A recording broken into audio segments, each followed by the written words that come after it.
இன்னைக்கு நம்ம வீடியோல என்ன பார்க்க போறோம் அப்படின்னா, ஒரு சூப்பரான வீடியோ தான். எல்லாருக்குமே இந்த வீடியோ வந்து பயனுள்ள வீடியோவா தான் இருக்கும். நீங்க டெய்லரா இருந்தீங்கன்னா, கண்டிப்பா இந்த வீடியோ வந்து வாட்ச் பண்ணுங்க. உங்க ஃப்ரெண்ட்ஸ் யாராவது டெய்லரா இருந்தாங்கன்னா, அவங்களுக்கும் இத ஷேர் பண்ணுங்க. கண்டிப்பா வந்து இந்த வீடியோ எல்லாத்துக்கும் வந்து ஒரு பயனுள்ள வீடியோவா தான் இருக்கும். ஏன்னா நம்ம ப்ளவுஸ் கூட நம்ம சீக்கிரமா தச்சுருவோம். ஆனா வந்து கொக்கி வைக்கிறதுன்றது சாதாரண விஷயம் கிடையாது. 1/2 மணி நேரம் ப்ளவுஸ் தைக்கிறோம் அப்படின்னா, 1/2 மணி நேரம் கொக்கி வைக்கிற வேலையே அதில சரியா போயிரும். ஆனா வந்து 5 நிமிஷம் கூட நம்மளுக்கு அதிகபட்சம் தான். 5 நிமிஷத்துல நம்ம ஒரு கொக்கி ஈஸியா நம்ம வச்சு முடிச்சுட்டு போயிரலாம். இந்த மிஷின்லயே நம்ம கொக்கி வைக்கிறது கஷ்டம் அப்படின்னு சொல்லி நெறைய பேர் நெனச்சீங்க. நம்ம முதல் முறையா நம்ம மட்டும் தான் இந்த கொக்கிய மிஷின்ல வச்சிருக்கோம். நீங்க எங்க வேணா சர்ச் பண்ணி பாருங்க. யாருமே வந்து மிஷின்ல கொக்கி வச்சிருக்க மாட்டாங்க. அது இந்த கொக்கி கண்டிப்பா வந்து யாருமே வச்சிருக்க மாட்டாங்க. ட்ரை பண்ணி பாருங்க.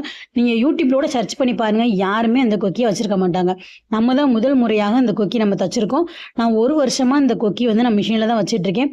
ஒரு தடவ நானா ட்ரை பண்ணி பழகி, இது நம்மளுக்கு சாத்தியப்படுமா அப்படின்னு சொல்லி ட்ரை பண்ணேன். அதிலிருந்து இதுவரைக்கும் நான் கொக்கி வந்து மிஷின்ல தான் வச்சுட்டுருக்கேன்.